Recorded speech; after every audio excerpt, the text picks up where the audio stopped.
Interview today, I spoke with economist Jim Rickards about financial warfare and the impact of Iraq's instability on the oil markets. Now, his latest book, The Death of Money, looks at the various threats to the international monetary system. So we asked him what financial warfare is and what impact it could have on the international monetary system. Here's what he had to say. Financial warfare is part of what strategists call asymmetric or unrestricted warfare. So it's everything other than conventional kinetic weapons. So no bombs, planes, submarines. There are a lot of things in asymmetric warfare, including cyber warfare, weapons of mass destruction. But financial warfare is basically using capital markets, so stocks, bonds, derivatives, commodities, foreign exchange, all the things that the viewers are familiar with, as weapons to try to diminish the power of your opponents and enhance your own power. This is going on right now between Russia and the United States around Ukraine. Again, no one thinks that we're going to invade Ukraine.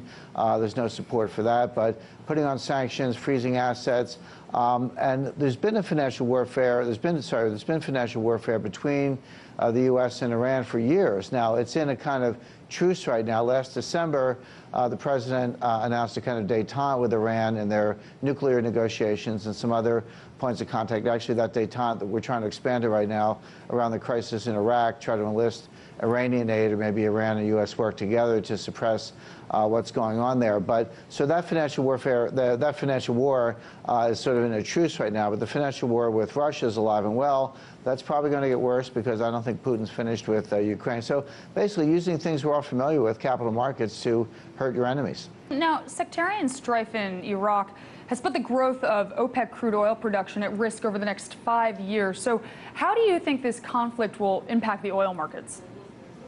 Well, the oil price is going to go up. This conflict is nowhere near resolution. It's a very complicated chessboard, as you know, Aaron. It's not just ISIS, that's the al-Qaeda offshoot, the Sunni Muslim extremists who seem to be sweeping the board in northern Iraq. And of course, Iran has now come in from the south to protect its interests. They don't really want to, but they have to. The Turks are very concerned because Kurdistan seems to be declaring an independent Kurdish republic. Turkey didn't mind helping Kurdistan achieve autonomy within Iraq, but they certainly don't want an independent Kurdistan. That seems to be happening. Jordan is in the crosshairs. ISIS may go there next.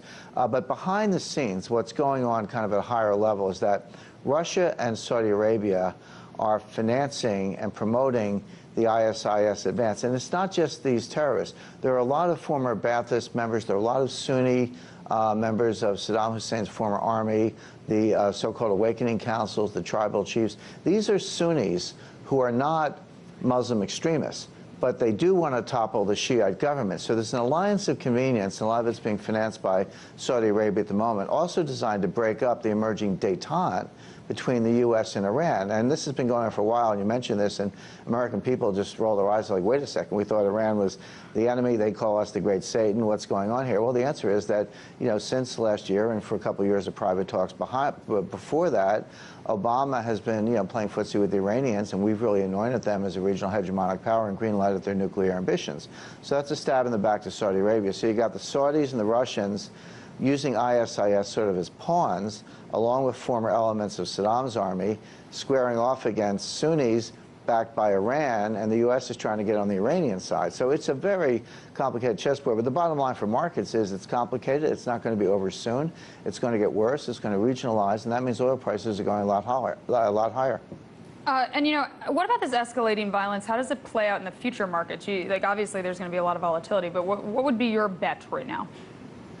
Well, again, this will show up in futures markets, higher oil, and I expect higher gold. One of the things that concerns me a little bit, Aaron, is we seem to be living in a world of 2-second attention spans. I look at market professionals in the U.S., and, 3 months ago, everyone was worried about Ukraine, and, kind of gold went up a little bit on a fear trade, and there was some volatility. And then, there was a little bit of pushback with the sanctions. They weren't too extreme, but Putin, who's not just a good chess player, he's a good, sort of kung fu judo expert, he was smart enough to back off a little bit. He said, I pushed until I got some pushback. When the pushback came, he backed off, and everyone in New York said, oh, great, Ukraine's over, on to the next trade. Well, Ukraine wasn't over. It's not over.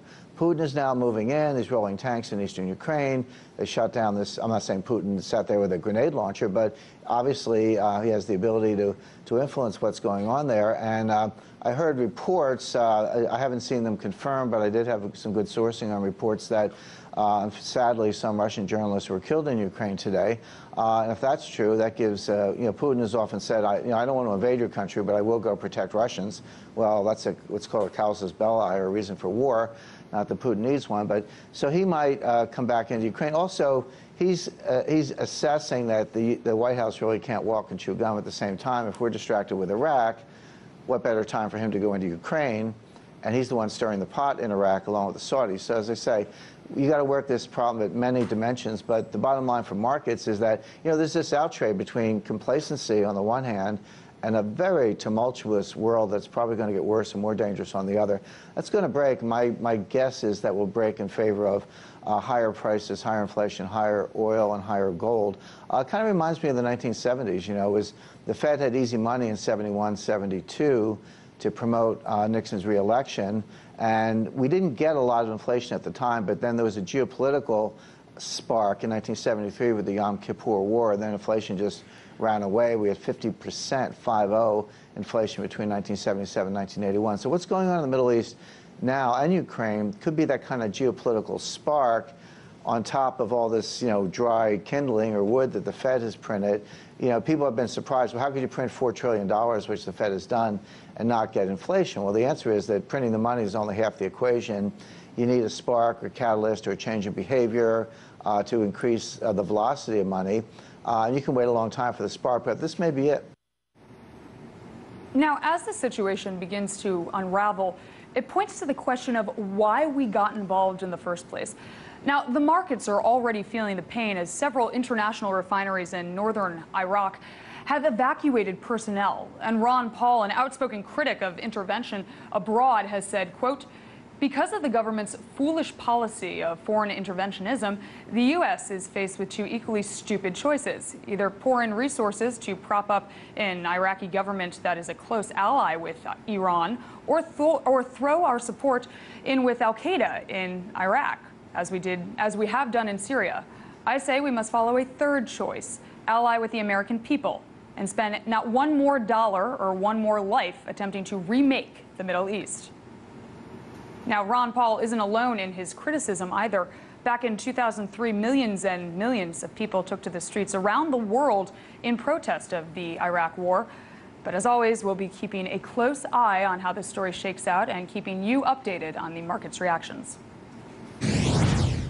Time now for a quick break, but